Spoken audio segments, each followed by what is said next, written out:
coming tonight. It's great to see you all after our December break, and I'd like to welcome you to the Nantasket Beach Lecture Series. As many of you know, this series is presented monthly by the Hull Life Saving Museum, the Friends of the Hull Public Library, and the Department of Conservation and Recreation in partnership with the Nantasket Beach Hotel. And I'd like to also take this opportunity to thank our good friends at Hull Cable TV who film all of our lectures and make them available to a wider audience. And also to thank Buttonwood Books for being here with books for tonight's lecture as well as many of our upcoming lectures. And now for tonight's presentation. It's my pleasure to welcome Professor John Huth. He is the Donner Professor of Science at Harvard University, where his work focuses on experimental particle physics.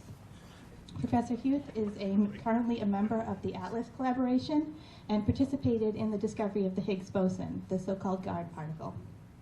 He also teaches a class on primitive navigation, which informed his recent book, The Lost Art of Finding Our Way, which is the subject of tonight's talk. So please join me in welcoming John Huth. My name's John Huth, and my main gig is I'm a particle physicist, so I collide protons together at very high energies and try to look at the debris that comes out and examines them. And most recently, we found this Higgs-Boson, which we've been looking for about 30 years, which is not the subject of tonight's lecture. So I've been very interested over the last 10 years in the subject of how people navigated before the Industrial Revolution. So up until, including the time of the invention of the chronometer, sort of my stopping point. And you may wonder how I got into this in the first place. And so that deserves at least some introduction. So that's what I'm going to start off with. And it really is an example of somebody who didn't know what they were doing and kind of blundered into a topic and then got interested in it. So I'll tell you now a story which also has a tragic component to it.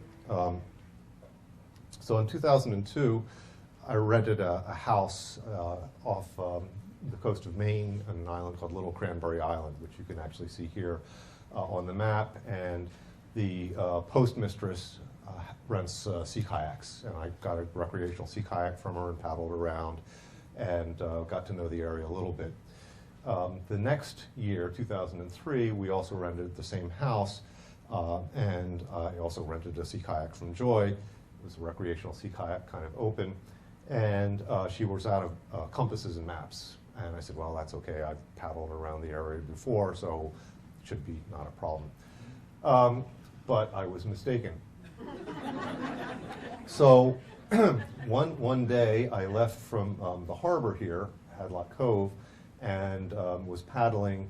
You see, this sort of has like a half-moon shape across this embayment here. And I was paddling from this point here and trying to make it through these narrows between Baker Island and Little Cranberry Island. And this little bit of, I guess, shoal water uncovers low tide and covers up at high tide, and the waves actually crash on both sides of this, sort of crashes from the left on here and crashes from the right over here, so the waves refract around that island.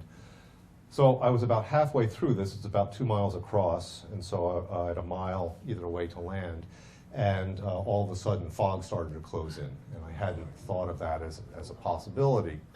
So I started to panic. Now, I've later learned from reading various books that when people get into survival situations, sometimes they panic and they fixate on one single thing, which usually gets them into trouble.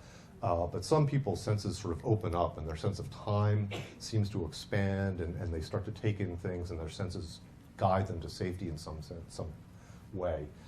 So I seem to have been fortunate enough to have dialed into what was going on around me. So with certainly panicking, but trying to fight the panic, I noticed that the wind was coming out of the southeast. There was a swell coming in out of the ocean out of the southwest. And this beach here has rather large rocks. They're about the size of a football, and they're quite rounded. And so when the waves crash up against it and the water drains out from underneath it, it makes a very large grinding sound. And it's quite astonishing. Several miles away in a storm, you can hear this grinding, and it's quite amazing. So I had 3 in effect, compass points, the wind, the swell, and the sound that was off to the northeast. And so I used that as kind of a natural set of compasses to keep my bearings, and paddled almost dead on to this opening here. And when I saw the waves crashing, first in one direction and then the other, I knew more or less where I was. And it didn't hurt that I'd already paddled in this area, so in my mind I had a kind of cognitive map of my surroundings. But here again, I was using the waves also as kind of a natural way of finding my way around the island. And then I turned north, and I could see the lobster buoys had little wakes from the incoming tide. So I knew the direction of the tide by looking at the wakes from the lobster buoys, and then basically used that to find my way around and back to safety. So that was all was well and good. And this picture here, which looks like it's just white, is actually a photograph of Islesford in a very foggy day. And this is more or less what the conditions were like that I was paddling through that day. So all well and good. You think I might have learned my lesson and got a compass with me for my kayak trips, but I still was, yes, you're looking at me askance. I foolishly thought I could still use the wind. Well, I still did use the wind, but anyway, let me continue with my story. So it was Columbus Day weekend, 2003, and I have a house on Cape Cod in Harwichport, which is right about there. And this time I was wearing a wetsuit, which I probably should have been wearing when I was up in Maine, but I learned at least that much. And I shoved off to do a paddle along the coast here, and I noticed the wind direction, figuring that might come in useful, noticed the wave direction, which I figured would come in useful, and they were both running out of the southeast. I paddled a bit, and after about half an hour, a very thick fog rolled in, and again, it was every bit as thick as the fog from that I saw in Islesford, Little Cranberry Island. And what I was able to do was every time it closed in so I couldn't see the land at all, I kind of handrailed my way along. I would turn north to the coast, and then I would see a house or some part of the land that I recognized, and I could keep going in the right direction and find my way. And actually it was rather exhilarating because I actually had some faith in what I was doing at that point, and it wasn't quite so bad. So I pulled up, took a shower, took my kids out to a movie, made dinner, had a good evening. And the next morning I went out for a paddle, and it cleared up. And as I was paddling, the harbor master from Harwichport pulled up to me, and I don't know if you've seen the boats that some harbor masters have, but they're sort of like floating police cruisers. And so he turned on his sirens and had these flashing lights, and I wondered what on earth I had done to get pulled over. So I paddled up to him and I said, "What's going on?" And he said, "Have you seen two girls kayaking?" And I said, "No." And he said, "Well, they paddled out of Ayers Beach, and Ayers Beach is about a quarter mile down the road from my house where I left." And I said, "God, I was paddling, yesterday near Ayers Beach at about 3 o'clock." And said, "Oh, they left at 3 o'clock." I said, "So did they paddle into the fog?" And said, "Yeah, well, that's the problem." So they were lost.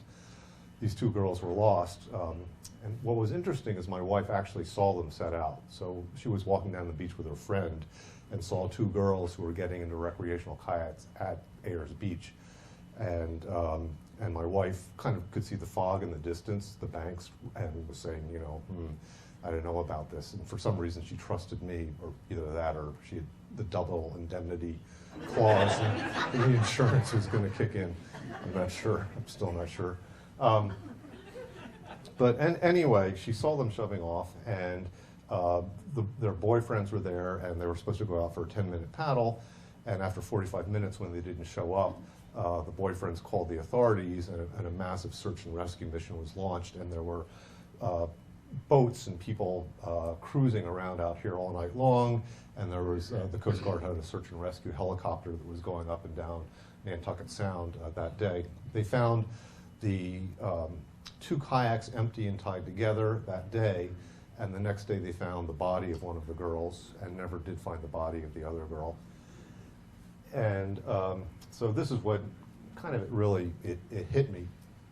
I was walking down the beach about 3 weeks later, and there was a sign, a little memorial that the mother of the girl whose body was never found put up, and it said, had a picture of her, and it said, "No one is lost to God." And at that moment, it kind of hit me, what the depth of the tragedy was. And I guess the way I would put it, at least my emotional reaction, the way I would put it was, if you were to read something about this in the newspaper, if you didn't know the person or something like that, and I didn't know these girls, they were 19 and 20s, I suppose, I should say young women, you might turn the page and say, this is horrible, but then, after a couple weeks or something like that, you put it out of your mind. But for me, the problem was that I was in the exact same place, the exact same time, doing the exact same thing that they were doing, and I was having a good time, and I survived, and they had a bad end. And I really developed this massive feeling of survivor's guilt, like why me, and why would I live and they die in those circumstances. So I know people have interesting reactions about how they work off strong emotions, and so one of the things that I did was I started to become rather obsessive about developing my own natural schemes for navigation. So the wind was obviously one of them, the waves was another, but I started to learn about stars and would identify major stars in the sky. I would have a 3x5 flashcards. I would have the name of the star and the celestial coordinates and the constellation that it was in, and pretty soon I could just look up in the sky, and even if it was cloudy, if the clouds parted a little bit and I could see one star, I could actually orient myself based on that one star. So I developed a rather sophisticated system, or maybe not that sophisticated, I don't know. But then I learned that a lot of other cultures had done basically the same thing. So we have Polynesians, and I'll tell you a little bit about how Polynesians navigated, and the rise of Western celestial navigation. And I started to find that I wasn't unique, that I was actually kind of relearning these skills in the pre-industrial revolution era and in distant cultures that had been practiced by other cultures. So that was thing one. But thing two, which was actually much more remarkable, was after a year of learning these things and practicing them, I started to look very differently at the world. And part of it is that I started to develop this sense of being very connected to my environment and the universe around me. And it was not as if I was some separate entity. A lot of times you sort of think that your rationality insulates you from, the world around you, or a lot of people feel that way. And I realized that I am connected with the world, so I would notice the sun rising in the morning and where it would rise with respect to the horizon and where it would set, how high it would get in the summertime and how high it would get in the wintertime, the passage of the stars over the course of the season, and clouds in the sky, and whether a storm was coming in, this kind of thing. And so that sense of connectivity was very palpable. And about that time, this was at the rise, during the rise of the era of smartphones. And so I started seeing people do this smartphone walk, where they're, doing, backing up, walking into you, and you're walking down the street next to somebody doing this, and it can be somewhat annoying. But because of this experience with the girls, I had a somewhat different reaction, and it was sort of fright. I would look at them and say, you're going to die. Don't put that thing down. Put it down so you can live. And so this is not a good strategy for making friends on the street. And so what fortunately it metamorphosized into something a little bit different. So I came up with this idea of a course called Primitive Navigation, or actually it was a freshman seminar. And the issue was, well, if I could learn this stuff, then other people probably could learn this stuff. And there had been this idea floating around that primitive people have this innate sense of direction, and modern Westerners don't have a sense of direction, and you could never learn this sort of thing. And yet here I had taught myself in the space of a year a decent set of skills, and I thought, well, maybe I could teach it to others, and it's a lot better than hassling people who are looking at cell phones on their way. So I have a little test, which I think because of where we're located, everybody's going to pass, but I give this to every talk I give and to my first lectures. So what I'm going to ask you to do is, on the count of 3 or something, at a certain point to close your eyes, and I'm going to ask you to point into one of the cardinal directions, east, west, north, or south. And boy, I sure hope we have 100% success. But I suspect we will. But okay, so and then you can open your eyes and see where your friends around you are pointing. Okay, so 1, 2, 3, close your eyes. Okay, now I'm going to name a direction. North. Point north. Okay, now keep your fingers pointing in those directions, and open your eyes and look around. Okay. Okay. Does anybody want to revise their estimate? Okay.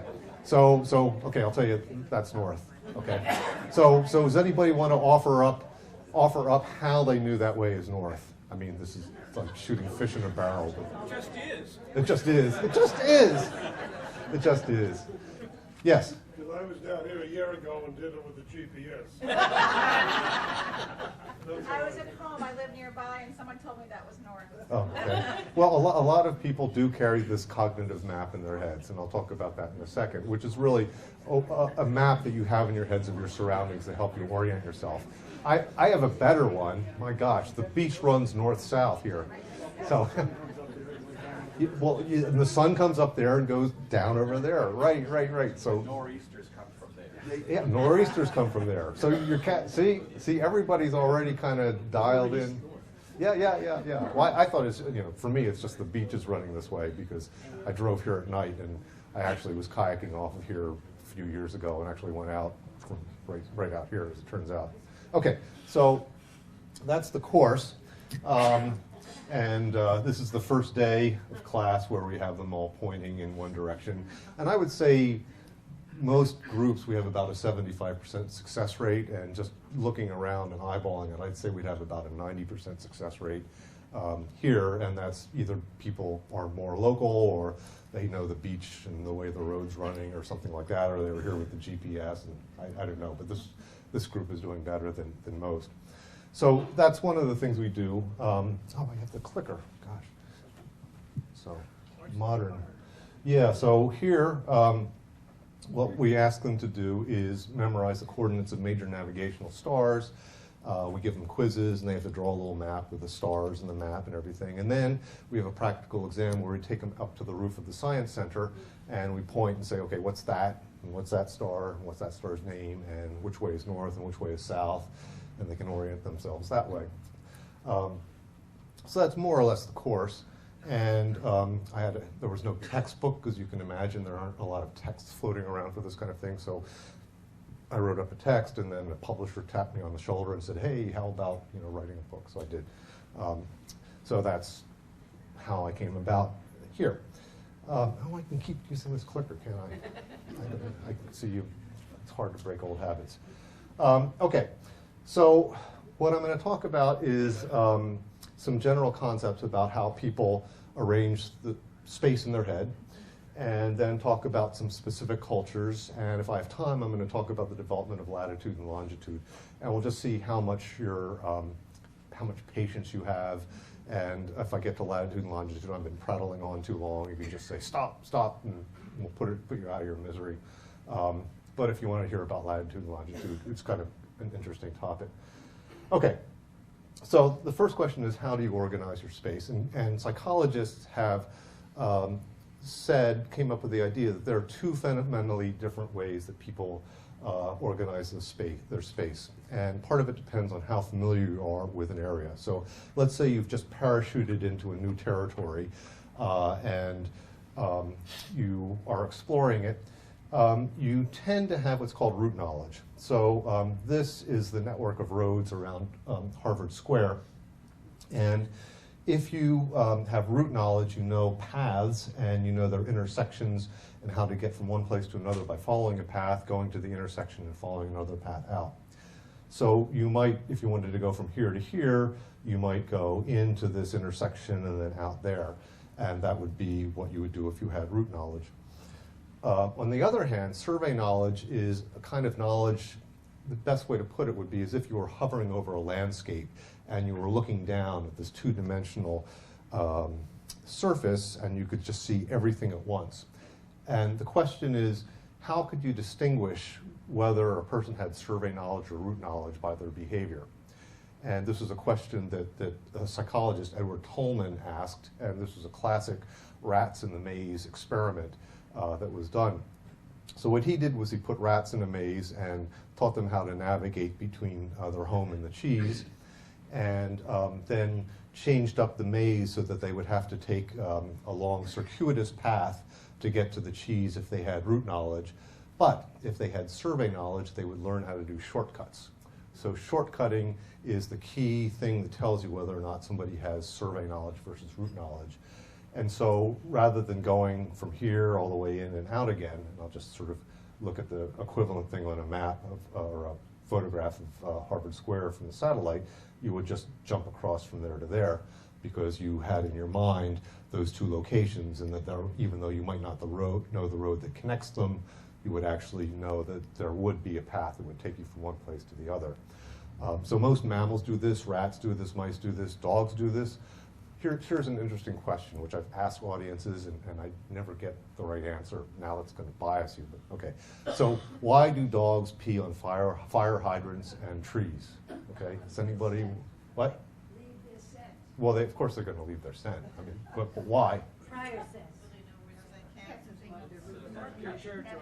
Everybody's, mark their territories. Well, partly, it's you concentrate the scent for one thing.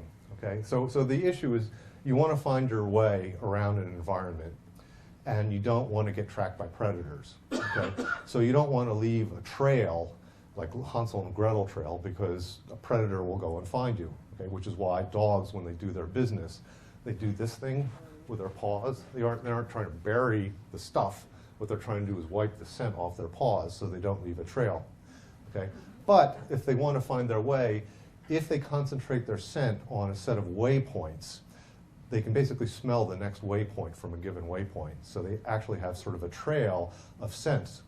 And then they know sort of the turf or the trails that other dogs take, because what happens when two dogs meet each other when you're walking them out, of course they sniff each other.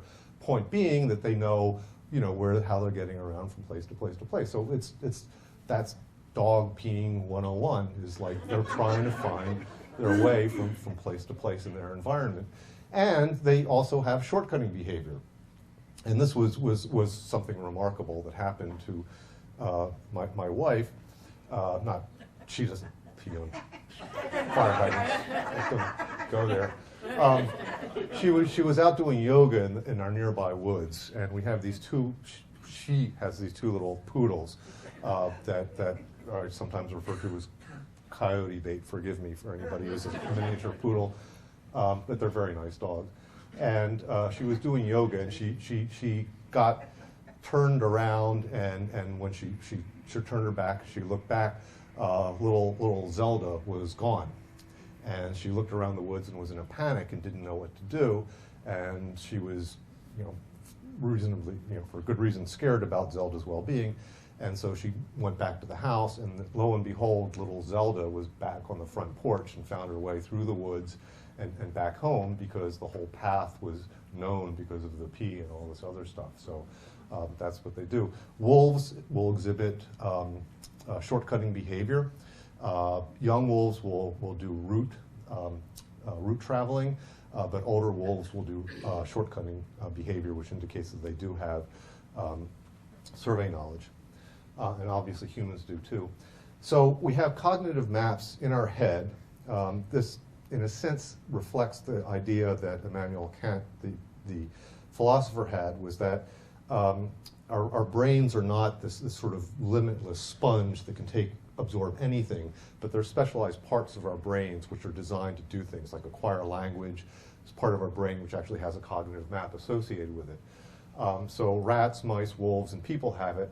However, insects, ants and bees, do not have a cognitive map of sorts. They have more root knowledge in their brains. And I'll talk a little bit about ants in a minute. So there's a place in the brain which only recently we've found out is the source of the cognitive map. It's a place called the hippocampus and a neighboring region called the entorhinal cortex. And if you look at the size of the hippocampus on London cab drivers, it's actually quite large. And if you look at people who have poor spatial abilities, it's actually rather small, as it turns out. So that's another indication. But so this was a case where they stick electrodes in rats' brains, and they found in the hippocampus there's something called a place cell. And the place cell is a neuron that will fire when you're in a specific spot in your environment. So I'm here, one cell is going to fire, and I jump over here, and another cell fires. Okay, so that's one kind of cell. And then in the entorhinal region, which is right next to it, there's something called a grid cell, which is very strange. It was discovered by a husband and wife team of neuroscientists in Norway. And picture a tiling in a bathroom floor, and it has some sort of a regular pattern associated with it. In this case, for the human brain, it's triangles.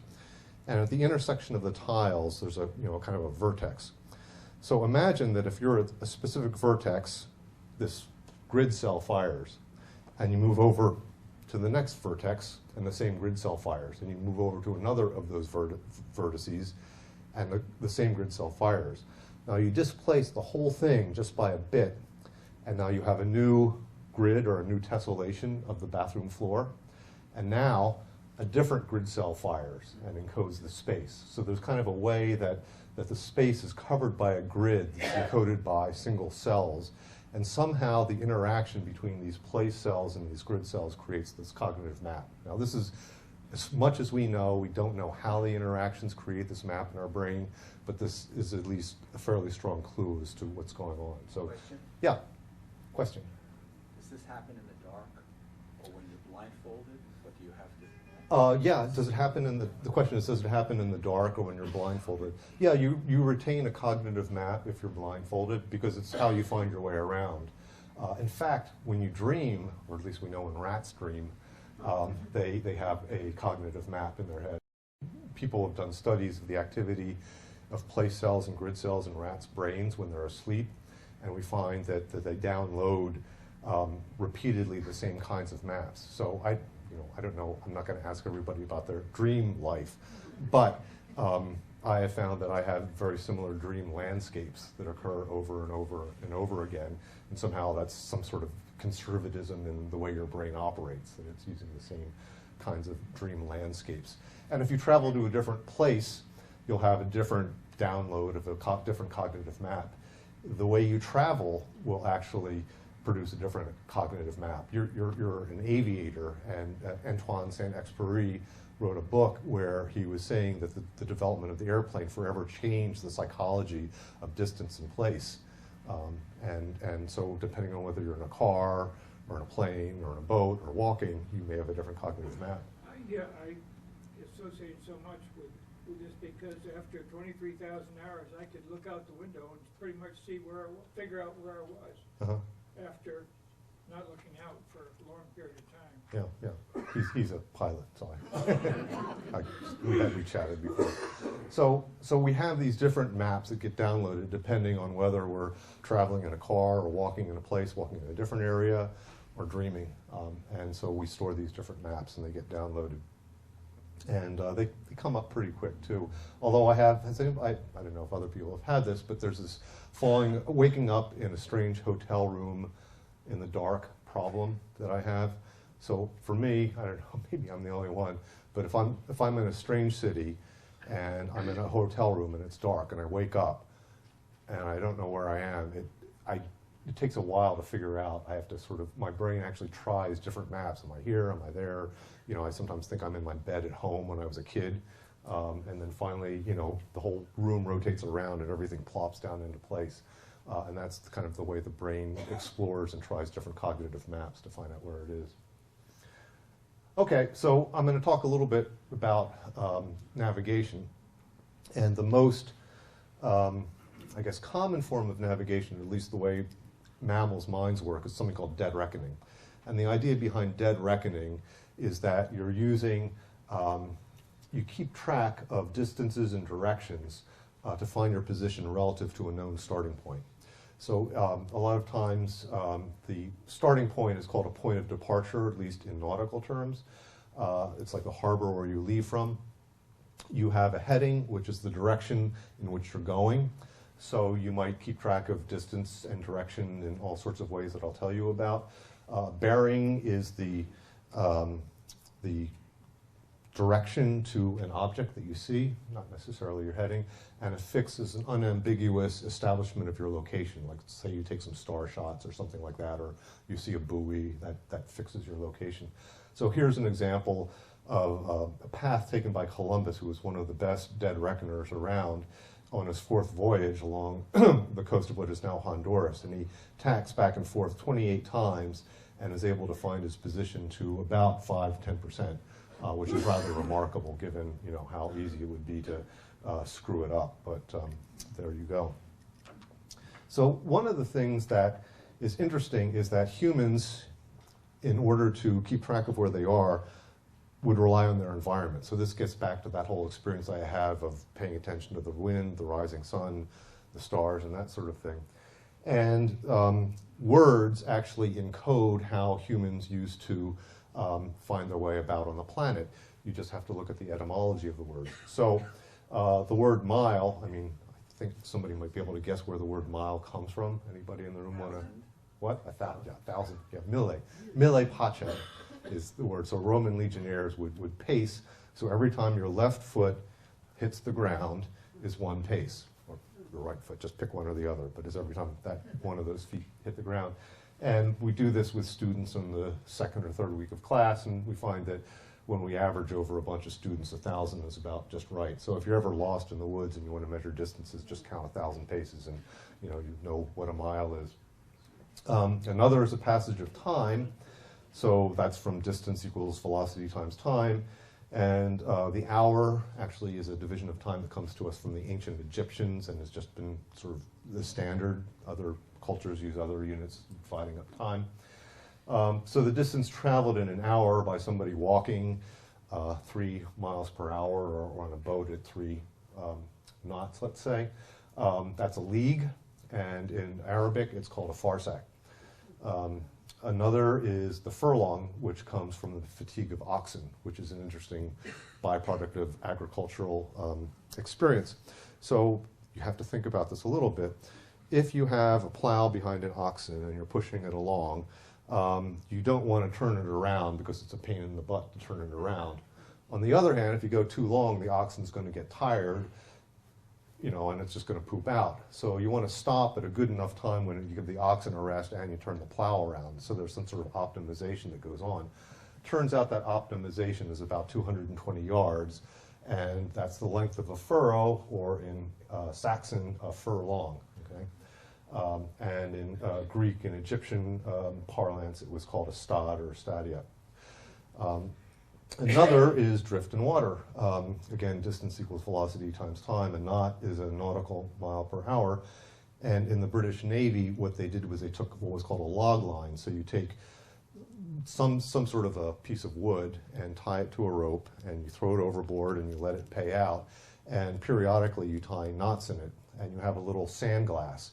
And when you throw out the log, or the chip log, you turn over the sand glass, and as it's paying out, you count how many knots slides by, and when the sand glass is up, you then say how many knots you have come out, and so you know your speed. Another one is pacing, where you see a piece of junk in the water, some flotsam, it's at the bow, and then you walk to the stern at the same speed of that, and you know how fast you walk, and so you can estimate your speed that way, and that's called pacing.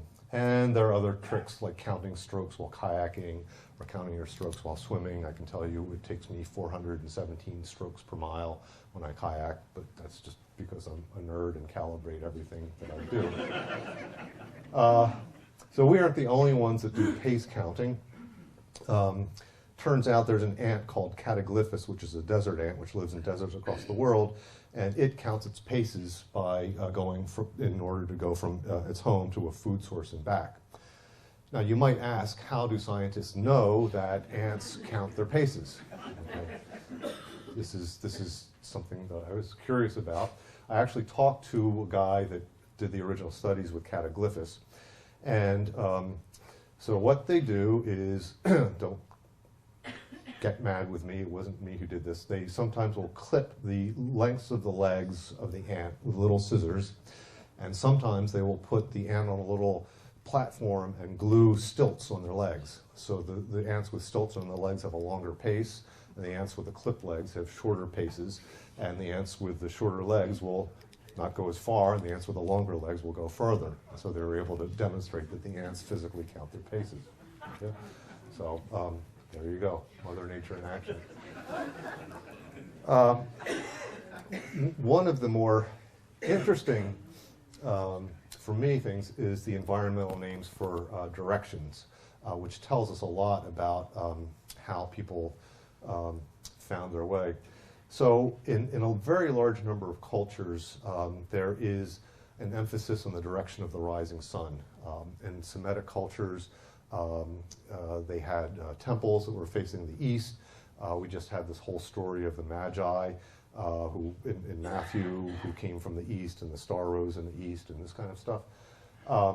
So there's a Northern European tradition about orientation towards the east. For example, the word Easter comes from a goddess of the vernal equinox that rises due east on March 21st, and that was borrowed by the Christians for the holiday of Easter.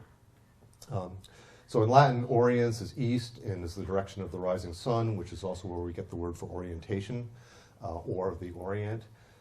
Meridies is south, which is the midday sun, because meridies means middle day.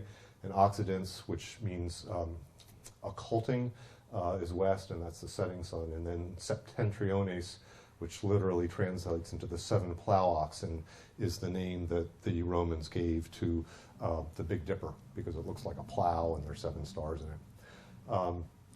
Northern European, east was the direction of the rising sun. North was left. So as you're facing east, north is to your left. And south was a word for sun. Other cultures had different traditions. So for example, in Egypt, north was downstream because the Nile flows that way, and south was upstream. Hawaii, they had primacy on the direction of the setting sun, which was west. And so in that case, north was right and left was west. I mean, left was south. Yes. Okay. So, so there is no sort of chip in people's heads. No primitive cultures really have this intrinsic ability to find north. You know, if they're blindfolded and turned around 1,000 times and put in a strange box. Okay, they need the environmental clues. I mean, we all do, even if it's just where we're coming from. Okay, you with me so far? Okay, gosh, I should start flying. But okay. So let me tell you about a couple specific cultures. The Netzilik are an Inuit tribe that live in this part of Canada. It's a barren land which is very flat and very difficult to find your way around in blizzards and fogs and that sort of thing. And yet they did remarkably well. So there was a Danish explorer named Knud Rasmussen who went in the late 1920s on an ethnographic expedition to the Netzilik, and he would present a hunter with a pen and paper that they hadn't seen before and ask them to draw a picture of their hunting territories. And so they would draw a picture of the hunting territories. And this one is my copy of the drawing of a Netzilik hunter of King William Island.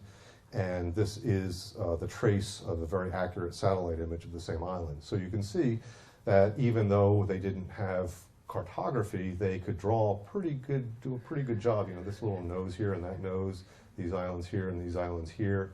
You can pretty much see that the features are getting reproduced, the large features are getting reproduced by the Netzilik hunter. Okay, so they had this remarkable cognitive map in their brain, and how they found their way around was also interesting. So when the wind blows across the sand, it creates these little ripples. And so you can see, based on your knowledge of when the last snowstorm hit, how to find your way, because you can follow the ripples and keep moving in one direction. And so the age and the characteristic of the ripples, you might get 2 different sets of ripples, and as long as you knew when the storm hit, you can find your way. And you only have to do so well, because at a certain point you'll run into the outbound tracks from a camp. And you can look at the tracks from a camp, look at the dog tracks, the age of the spoor, the quality of the sledge, whether it was heavy or light and so on, and figure out where it came from, and then just follow the sledge tracks back to camp. So that was how the Netzler found their way. I hadn't explored a lot of how people who crossed the Sahara and the trade routes found their way, but I was in Morocco quite recently in October, and I was out on a camel in the desert, and lo and behold, I saw these little riplets in the sand that looked exactly like the riplets in the snow that we saw. So it was a very similar sort of thing, and the dunes belie the wind direction because you have this kind of crescent-shaped piece of the dune that's in the direction of the winds, and then on the leeward side there's a very sharp drop-off, so you can kind of sleuth your way around using the dunes as a characteristic. And then there's the growth of trees, which can get influenced by the prevailing winds. So here is at a pass in Washington State in the Pacific Crest Trail, and here the wind's blowing from the left quite strongly, and here the wind is blowing from the right, and you can see that the tree branches are all getting pushed in one direction. So you can use trees also as a directional indicator. And it's a bit of a fun hobby for me to go and look at trees. There's also a bit of phototropism where they tend to grow more towards the south, but they avoid other trees, and it's kind of a sleuthing game to use trees. So that's. Excuse me, what does that mean? What does it mean? Well, the direction, so here, east is to the right because the prevailing winds are coming off the Pacific Ocean, and they're blowing from the left, from the west. And so I was actually, this is on a pass, and we got in a whiteout, actually a fog out, and so we were just able to use the fact that all the limbs were getting pushed in one direction to know that the prevailing winds were coming from off the ocean. And so we knew that west was in this photo to the left and west in this photo was to the right, and use that as a way of finding our way. So that's just another trick that you can use trees for. Okay, so I'll say just a little bit about the Polynesian. So how are people doing, by the way, for attention and okay? Okay, because, I don't want to torture you. One of the things that I found and became the most fascinated with were how the Polynesians navigated. They found their way across very large tracts of ocean in the Pacific. They started out, the earliest archaeological data we have on Polynesians crossing large parts of the Pacific Ocean was about 1600 BC, and they started out in a region called the Bismarck Archipelago, which is just north of New Guinea. And they started sailing against the wind, so they had to be able to tack back and forth, and it's probably safe because if you sail into the wind and you decide to quit, you can just turn home, and it's a lot easier to have the wind at your back rather than doing it the other way around, where you go out and, who knows when you get back. And then they made jumps first of, say, 300 miles to places like Fiji, Tonga, the Marquesas, Tahiti. And then about 1000 AD, then they started making jumps of 2,500 miles, say from Tahiti up to Hawaii and to the northern island of New Zealand. So they were very sophisticated navigators. Around 1300 AD, their horizons started to shrink, and by the time that Western Europeans started to investigate or look at the Polynesians, you're left with archipelagos like the Gilbert Islands or the Marshall Islands, which are still large. I mean, we're talking about 500 by 500 miles in distance. And we could find out what their navigational schemes were and try to work our way back and guess what the Polynesians of the glory years, their schemes were like. So a set of two anthropologists, Kathy Pyrick and Rick Feinberg, studied some navigators in the Eastern Solomon Islands and found a navigational toolkit. And this kind of gets back to my original story about getting lost in the fog, because I had not just the wind, because the wind could shift, but I had the swells, which were pretty reliable, and then I had the sound of the waves crashing on that beach. So there wasn't one thing that I was trusting in, but it was multiple things that were, you cross-check against each other. And so what they came up with was a concept of a navigator's toolkit where there were multiple ways of finding your way, and some of which would be kind of coarsely finding your way and then fine-tuning as you go along. So they could use something called a star compass that I'll explain in a second, and zenith stars, which would be stars that would go directly over the zenith of an island.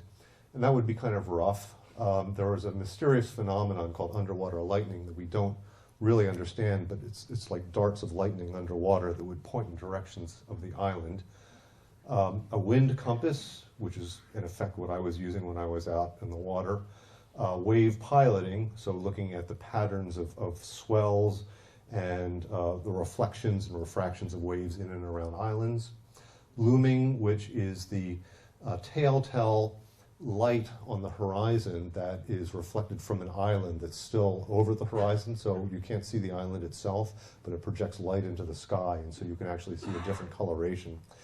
And then birds, there are certain birds like frigate birds, which would fly out from an island, feed up to 50 miles away from an island, and then at night would turn and fly back to the island. So you only have to navigate to within about 50 miles of an island. You see a frigate bird, you stop, you wait, and then towards dusk, you see the direction it flies and you follow it, and that's how you kind of fine-tune your path. So in essence, that's how the Polynesians use this toolkit.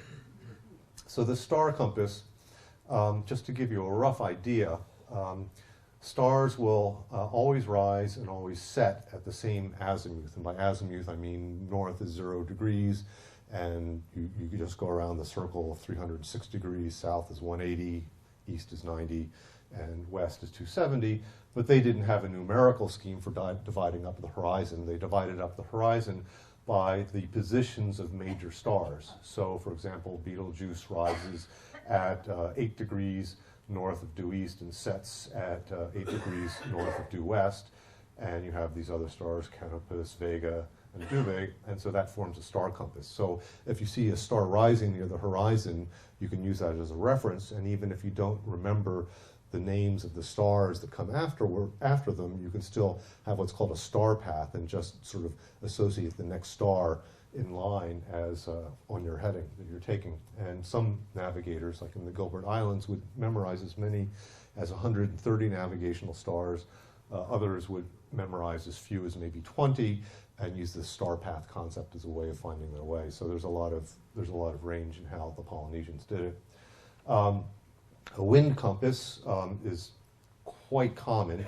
If we just take where we are here and you think about the wind and where it's blowing from, it has a different character depending on where it's blowing. So we have winds in the summertime that are mainly out of the southwest, and they're warm and moist because they're bringing air from the Gulf of Mexico.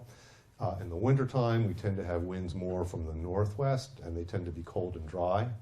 And a lot of times you'll get wind that's coming out of the northeast, which tends to be cool and wet. And so this characteristic of the quality of the wind, or the quality of the air that's being brought by the wind, can be associated with a wind direction.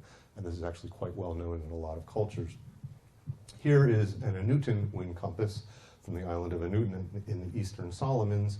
And I'll just give you two major directions. Tonga is to the southeast, and it's the trade winds, and they're marked by the so-called trade wind cumulus clouds. It has this distinct structure which kind of has a tail in the windward side and then kind of heaps up in the downwind side. And you can tell if the trade wind's blowing by seeing these characteristic trade wind cumuli.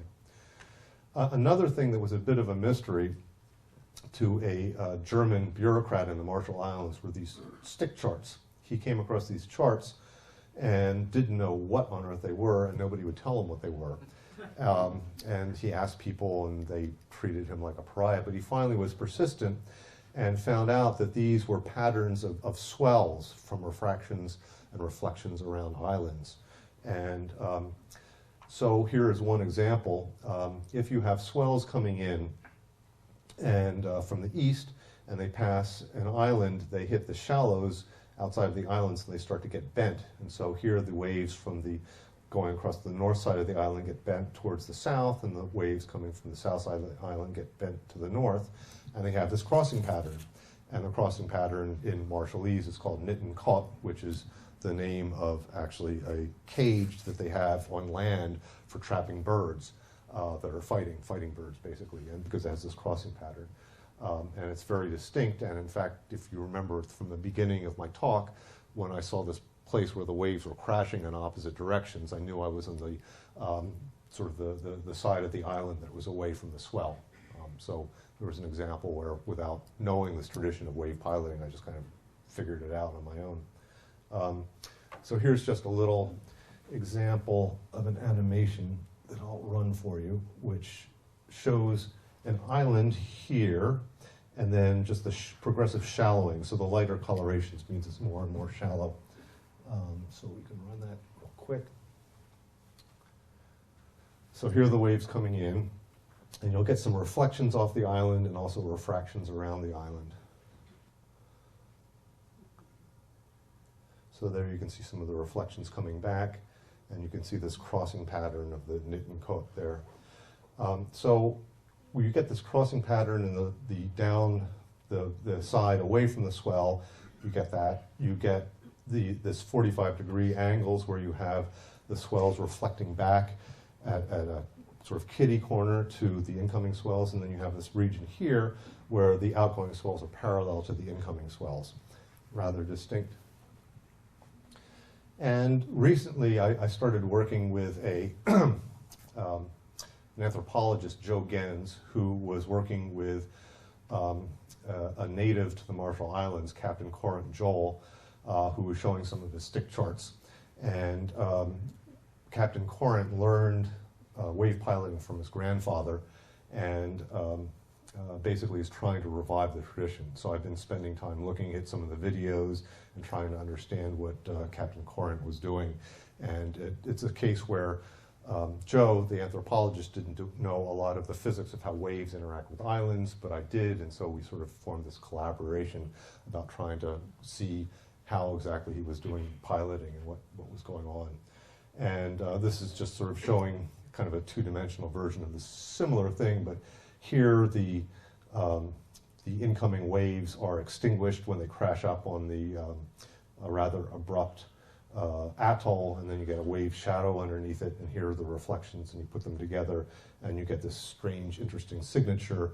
And depending on, what the island is like, and the bathymetry, the shape of the sea floor underneath it, you'll get different patterns of reflections. So it took a while for them to understand this. This stick chart that Captain Corinth was showing earlier was basically a teaching device for the initiates. And as you get more and more sophisticated, rather than just having this teaching device that showed how waves interact with a single island, you would get these more complex charts that would show how waves in an island group, a very specific island group, would reflect and refract. And here was my attempt to do a computer simulation of the waves impinging on the Marshall Islands, and you can see that you have a very complex pattern. And so in a sense, any place you are in this archipelago, there's actually going to be a very distinct fingerprint of the waves if you knew how to interpret them. And so you can see that it would take many years, and in fact it did take many years for the navigators to learn how to use this. So my very simple model that I showed you of the waves going around an island was just one example, but now you have to know for a different island what's it going to look like, what about the islands behind you and next to you and north and south. But they became very sophisticated at being able to subtract signal from noise, because you'd have to look at perhaps weak reflected waves in a large swell, or you get a wind-driven chop and you can still see the pattern of the waves that are getting reflected. So it's rather sophisticated what they did. Okay, so I'm already at 8 o'clock in 10 minutes, and so I will allow the audience to decide. I could talk a little bit about latitude, the origins of latitude and longitude. Yeah? Okay, okay, okay, okay. Just want to make sure. Okay. So, so I'm going to talk about the origins of latitudes and longitudes, and this strange table of latitudes and longitudes that I tried to decode as kind of an obsessive compulsive exercise, but I think I've already convinced you that I'm obsessive, so it shouldn't come as much of a surprise. So, so just to remind you about latitude and longitude, it is giving a position on the Earth as basically a pair of angles. And so the angles are going from the equator to the North Pole and to the South Pole. The equator is 0 degrees of latitude, and you have these parallels of latitude that never touch each other that encircle the globe. And then you have longitude. The 0 of longitude is arbitrary because the Earth is like a gigantic merry-go-round, and so there's nothing to distinguish one longitude from another, so you just have to say, I'm declaring that blah is the longitude, and we'll talk about the so-called prime meridian problem as we go along. And these are angles that move around east and west. So by modern convention, positive longitude is to the east and negative is to the west, but we usually just say north latitude, south latitude, east longitude, west longitude from the prime meridian. So we happen to be at 42 north and 71 west. And there is a conversion that relies on knowing the radius of the Earth, first done by Eratosthenes.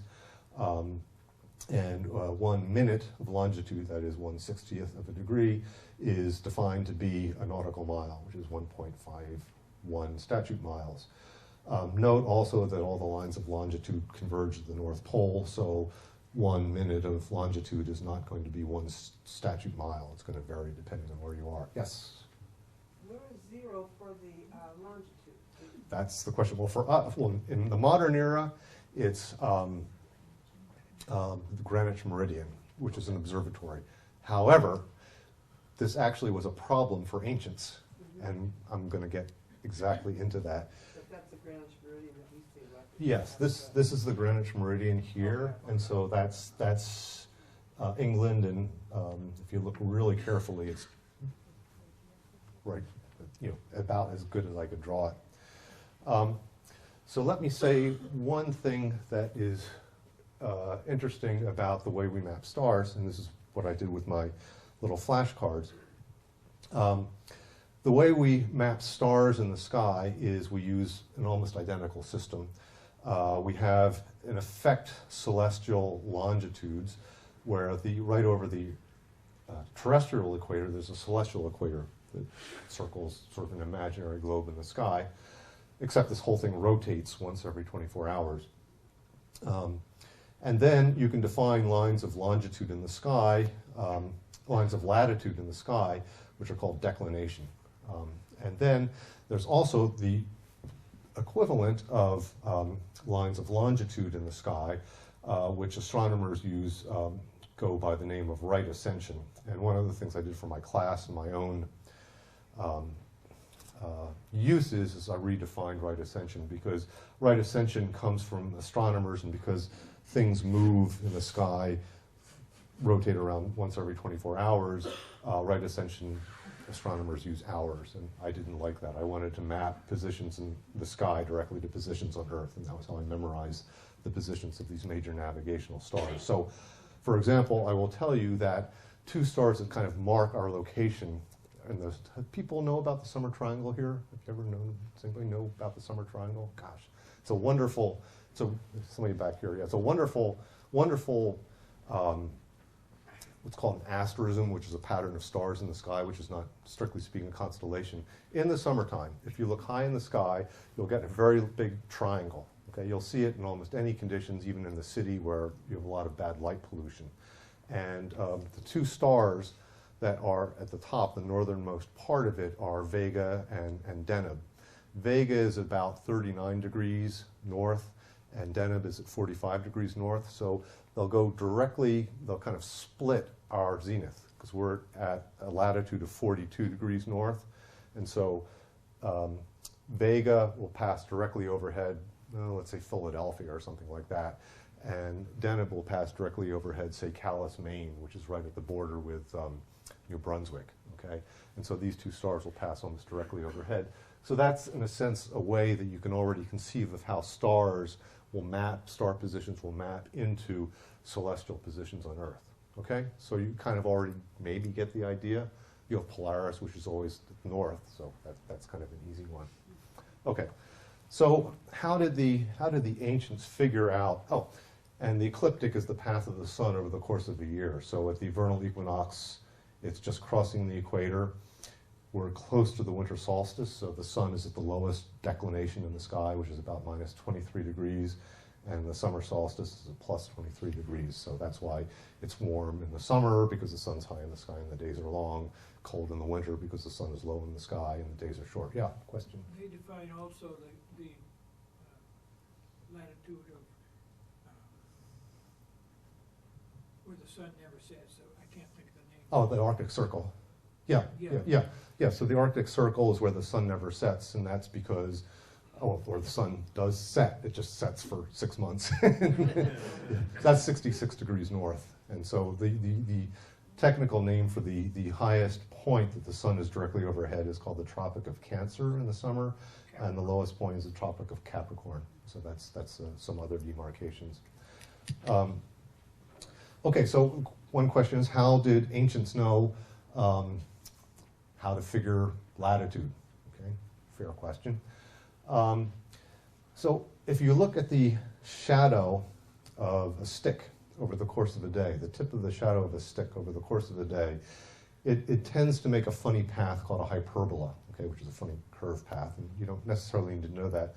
But on 2 days of the year, at every place on the entire planet, the path of the tip of a shadow, over the tip of a stick, will make exactly a straight line.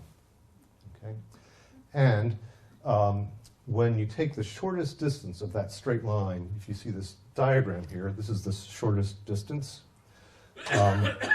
Then the length of the shadow here and that stick form a triangle, and this angle here gives you your latitude. So all you have to do is, on the vernal equinox, put a stick in the ground, watch the path of the shadow, measure that angle, and you have your latitude. It requires you to have a table of tangents, which is the ratio of those two sides to the angle. And Arabs developed, actually the Greeks developed trigonometry, and the Arabs had very nice tables. And what do you think the Arabs called tangent tables? They were actually called shadow tables. So, and that was because that's what they were used for. And in fact, the shadows of sticks were also used for determining the times of prayers. So when the muezzins shouted from the tops of the minarets, they would actually use the shadows on the ground of the stick to tell them when the prayer should be done. So here you see a little exercise that I undertook when I was on vacation in Jamaica. And what I did was, this is a little cage that was used to guard a palm tree that they were growing, and these sticks were just to hold up the cage. But this, you see the stick here, you can see the shadow, and what I did was I took nuts from a tree, and I placed the nuts along the path of the stick. Okay, and then I took my shoelace, took out my shoelace, and I measured the distance of closest approach, and I measured the height of the stick, and I knew this little trick on how to figure tangents, okay, and I calculated, and this happened to be on the vernal equinox, and I calculated my latitude to a precision of about 1 degree, okay, so that was pretty good. So, but you can imagine my wife's horror when, everybody was drinking Red Stripes and pina coladas and reading spy novels, and here I was putting nuts on the ground and measuring things in a string and, trying to calculate tangents in my little book and asking me why I was doing that, and, then after 5 minutes they didn't want to hear anymore, so. But the accuracy was to about 1 degree. Okay. So, then I found this table of latitudes and longitudes from the Middle Ages, written by, it was explored by a guy from Harvard named John Kirtland Wright, who taught there. He actually, so this is a little bit of local flavor I'll just give you.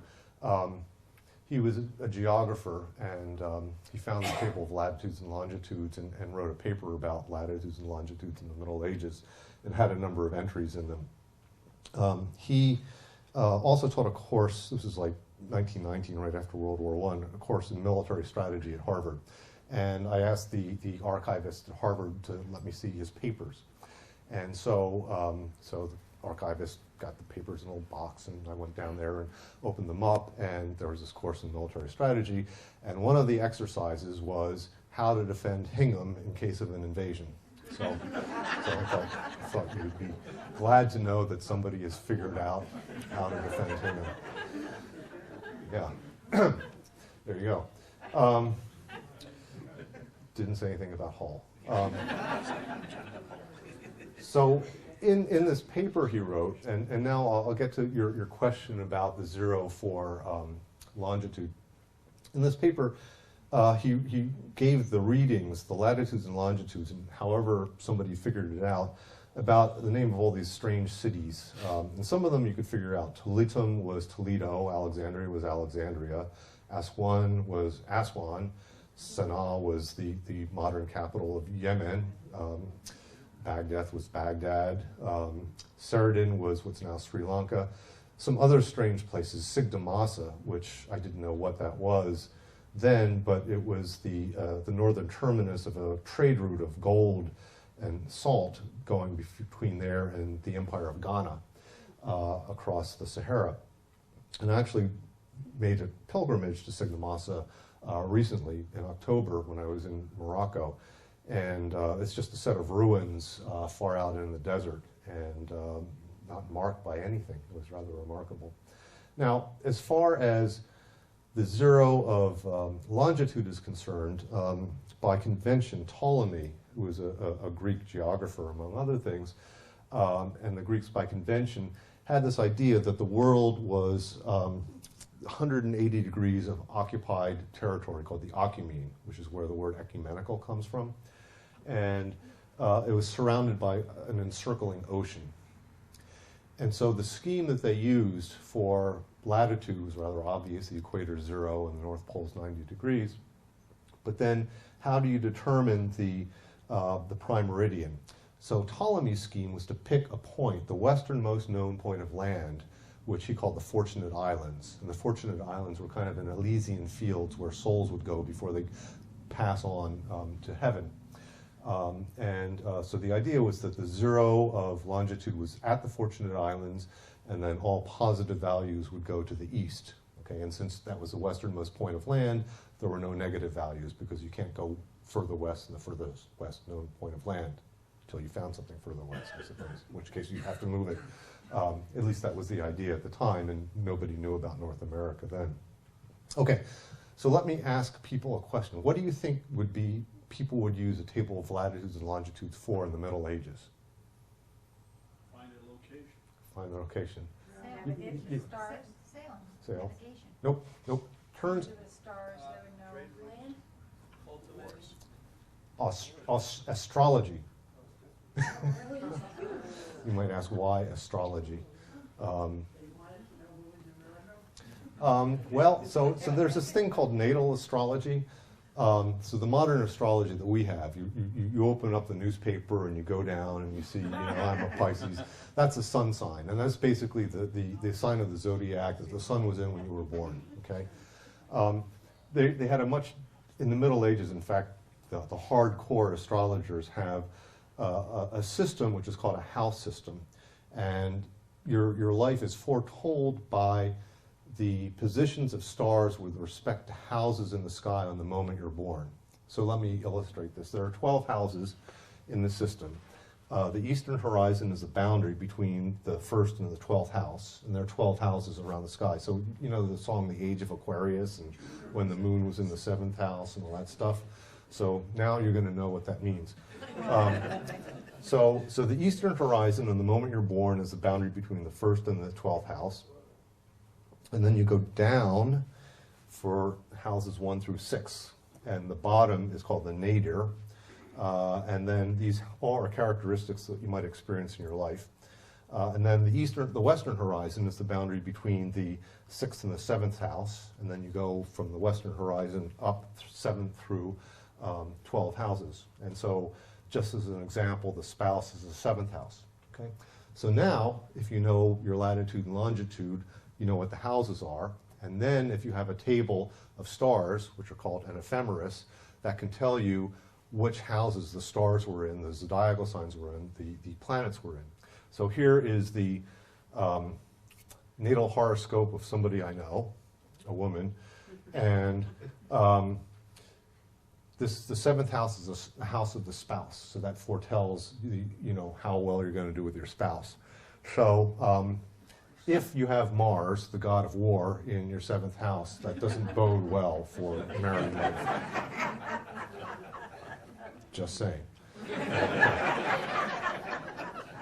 So that, in a nutshell, is what latitudes and longitudes were good for in the Middle Ages. Okay. Question? Yeah, sure. How do they nowadays account for the fact that we don't have a perfect sphere, we have an oblate spheroid? In what, the latitude and longitude? Yeah. Yeah, latitude and longitude has to be projected still into a sphere. On the other hand, the survey methods use what's called a reference geoid. So a reference geoid could, to a first approximation, take into account the fact that the Earth is oblate, and then there are other deviations from it, which are higher order effects. So it's a way of kind of smoothing out the imperfections so that everybody agrees on a mathematical model, which is a reference geoid, and then maps based on that. So the latitude and longitude you really can't do anything about, but you can have perturbations on that in other systems, like there's the UTS system, Universal Traverse System, that basically takes into account a reference geoid. So that's how it's done. Now the problem with longitude is that we're always circling around, and so you can't just look up at the altitude of a star in the sky and say, yeah, we're right there, because that star is going to be moving.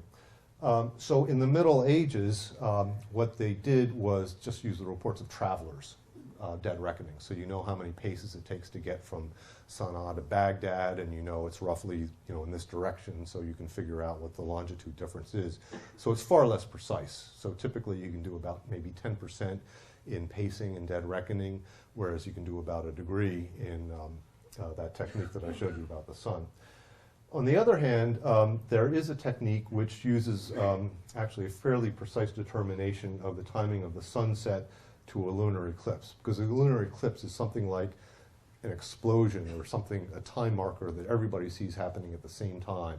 And so the sun, of course, the sunset is local, but the eclipse is global. So if you measure the time difference between the sunset and the eclipse, you can actually figure out your longitude precisely. And Columbus, on his fourth voyage, when he was marooned in Jamaica, did exactly that. And curiously enough, also frightened the Indians into giving him food, which is a true story according to Samuel Eliot Morison, who's also a Harvard professor, so it must be true. In any case, what I did, being the person I am, is I wanted to analyze this table, so I put all the markings in an Excel spreadsheet from this latitude and longitude table, and then if I could identify the modern location of the thing that they were talking about, whether it was Toledo or Baghdad or Alexandria, I entered those values, and if I couldn't identify the modern city or thing that they were talking about, I just didn't use it. Well, I mean, should I use something I don't know? And so I ended up with about 32 entries. So you can start to do averages, and so the uncertainties shrink. So the question is, what is the difference in latitude between the equator being at 0 and what was on the table? So it was 0.25 degrees, minus 0.25 degrees, minus 0.27. So within statistical uncertainties, the equator was 0. So that pretty much means that they used the equator as 0, which is not surprising. The longitude difference was 23 plus or minus 1.3 degrees. And what the heck was that consistent with? So that means that 23 degrees east of the Greenwich meridian was what they chose as their prime meridian. Okay. Question is, what is it? I didn't know at that moment. The standard deviation, the spread of measurements for the latitude, was about 1.4 degrees, and you remember my exercise when I was in the beach in Jamaica, I got about a degree, so that sounds about consistent with that shadow method. And the longitude, the spread was about 6.5 degrees, which I would claim is consistent with measurements using dead reckoning. So they didn't have access to these lunar tables, that kind of stuff. Okay, so that all looked about right, but it left me with this question: is what on earth is at 23 degrees west longitude? And here's where I didn't have to go high tech, but I did.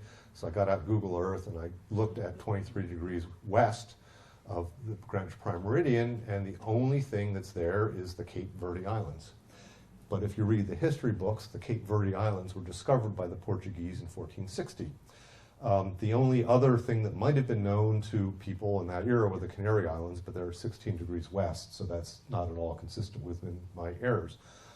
So somehow, mysteriously coming out of these numbers in this table from the Middle Ages was the knowledge of the Cape Verde Islands as being there and being the westernmost point of land, or the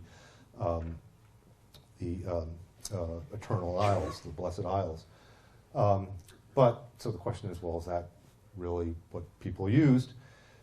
So I actually found a quote, which I don't have here, but there was an Arab geographer named al-Biruni, and he had a treatise on astronomy and geography. And in it, he was talking about systems of latitude and longitude. And he said that you have to be careful, because in some tables of latitudes and longitudes, people will take the westernmost point of the land of the Maghreb. The land of the Maghreb is generally known to the Arabs to be North Africa. So that would be this part of Senegal right here.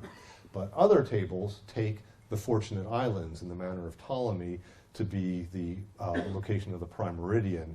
And the Fortunate Islands are located 200 farsakhs, and if you remember, a farsakh is 3 miles, so that's 600 miles.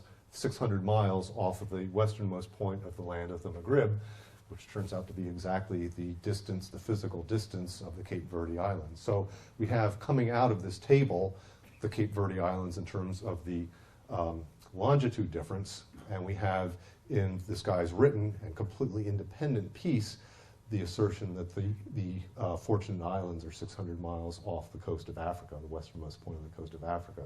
So that pretty much nails it. So that was like, I discovered that people knew about the Cape Verde Islands before the Portuguese. And I was like, well, good. It's almost as good as the Higgs-Boson. So that was cool. So that's kind of a good point to end, but I will tell you about some ongoing projects. I am working with Joe Gens on going back to the Marshall Islands and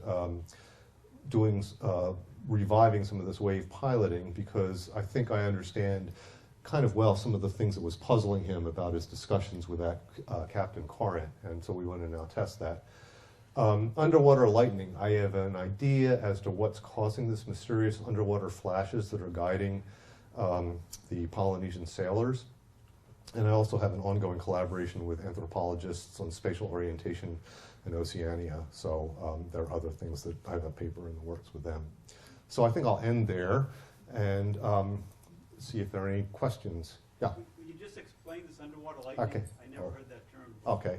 Yeah, the actual word in, I guess in Tongan is tilapa. And so the report, so there was a guy named David Lewis who was an anthropologist, and he studied the navigational schemes in Pacific Islands.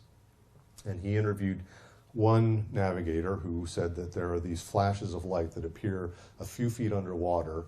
They look like lightning, and they flash in the direction of a distant island when you're about, I don't know, 200, 300 miles out of land.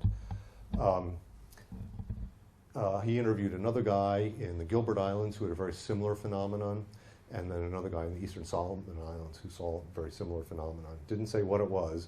They went to great lengths to distinguish it between the kinds of churning bioluminescence you see in the wake of a canoe, or if you dip a paddle in the water, you see this bioluminescence, or if you see waves crash on a beach, you see bioluminescence. So that didn't explain it. I actually went and talked with a guy named Woody Hastings, who is an expert in bioluminescence at Harvard, and he said that when fish dart in the water, they make a flash that looks like underwater lightning. And he gave me a little starter kit of dinoflagellates, thinking that it would just die on my shelf, but I actually grew something like 3 liters of dinoflagellates in my basement, and I put them into a trough. Yeah, it's good to ask your guests down. How many of you have your dinner guests come down and see your culture of dinoflagellates in your basement? Come on, don't be shy.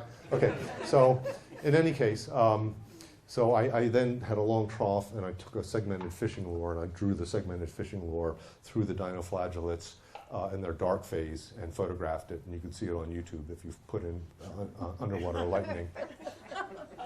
Just to mention, when you're scuba diving at night, Yeah. which is my favorite time to dive, if you wave your arms around, you will get the Yeah. same thing. It's Yeah. awesome. It Yeah. really is a lot of fun. Yeah, and divers at night will see fish darting that look exactly like, I start talking with people from Woods Hole and other divers, oh yeah, I've seen that, you know, so, yeah.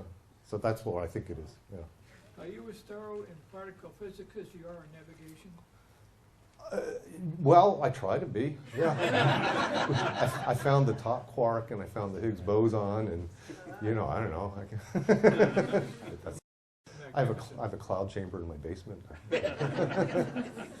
So, yeah. Here in the town, in my neighborhood, there's a street called Meridian Street. Oh, okay. And they told me, well, that's because it's right on the meridian. I didn't know whether somebody here knew whether that's true. or Could just be that we're crazy rumor. close to 71. I mean, I'd have to look on a map.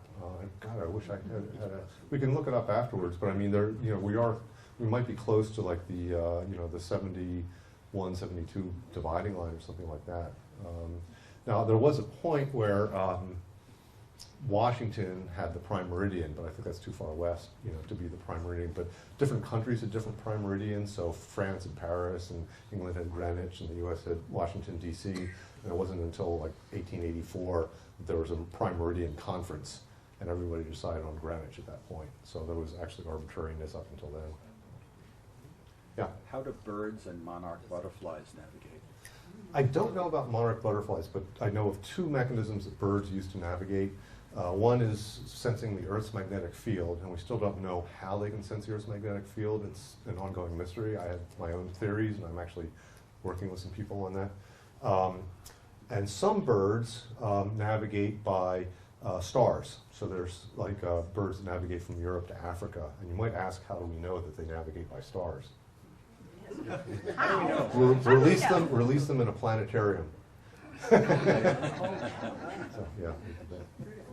Yes. I noticed when you had the ancient map of the points of latitude and longitude, and the fact that longitude lines converge. I was wondering if there was any evidence that people, I would think that would lead people to believe that they were on a globe rather than a flat surface. Well, actually it was probably the other way around, that longitude was constructed when they realized they were on a globe. The first, well, at least as far as the West is concerned, the first understanding of when people realized they were on a globe was around the era of Pythagoras, although it's not directly attributed to him. And the idea of latitude grew from a navigator named Pytheas, who was from what's now Marseille, wandered through the gates of Hercules up to what is now the British Isles and Norway. And he noticed that there were these strips called climes, and climes would be places where people would have the same skin color, you'd see the same kinds of plants growing, and you'd have the same length of day on the summer solstice. And these would be strips, and these strips, because you know the Earth rotates and the sun, you know, basically gets to the same height and goes down again, have roughly the same climatic characteristics, and that's why they call them climes. And the climes, these stripings, became lines of latitude. And then once you decide to construct the climes, because they're parallels, then necessarily because you're on a sphere, the lines of longitude have to converge. So it was really the other way around, that it was the realization that the rotation of the Earth gave us these strips of climes, and then once you start to establish a coordinate system and you believe you're on a sphere, you're led to having these lines of longitude converge. I should mention that Muslims, when they pray to Mecca, they pray on a great circle route. So you could imagine that Mecca is like a religious North Pole. And so all these prayer lines converge on Mecca in some way. And that was actually another use of latitude and longitudes in the Middle Ages. Yeah? Does in the ancient world and in medieval Europe, was the understanding of the Earth as a geocentric universe affect the calculations? Okay, so yeah, so the question is, did the belief of the Earth being the center of the universe affect calculations? So in star tables and positions of planets, yeah, Ptolemy established a schema for calculating the position of the sun and the planets, and it was actually quite accurate. And in fact, I claim that you can do quite well. To take into account the eccentricity of the Earth's orbit, he added a little epicycle on the orbit of the sun around the Earth. And so once you add that, you end up with quite precise tables. It wasn't until Kepler there was this issue. So there was this whole, people had tables of star positions and planetary positions. They made their bread and butter off of astrology, right? But they were astronomers at heart, at least I'd like to think so. But they had to sell astrology to people that read the newspapers. and the question was, how precise could you make your tables of planetary motions? And so that, you're a better astronomer or astrologer if you're able to do it well. So there was this interesting issue where Tycho Brahe, who was a Dane, who was a nobleman and built himself very precise measuring apparatus for the positions of planets and the sun, he found that at a certain point Mars was 6 degrees away from where the predictions had it. Okay? And that was because the Earth was at a certain position displaced in its orbit relative to Mars because of the eccentricities of their orbits. And so Kepler, wanting to come up with a better ephemeris or position of tables of planets, went to work. Because 6 degrees was huge compared to Brahe's precision. Okay? And so that was really what gave us the origin of the modern heliocentric universe, was this periodic, once every 32 years, Mars would slip out of alignment by 6 degrees. So it took until that point where the geocentric universe calculations were actually doing pretty darn well, and you had to, only once every 32 years did you get this big slip up. Okay, how about a last question? Yeah. Bees come back to the nest and they do a little dance. Yeah. Tell other bees where the honey is. Yeah. How do they figure out what the steps are? I don't know the answer to that question. I've been intending to do more on animal navigation, but I just haven't done bees. Can I say? Okay, so how about if we end it there? And, thank you.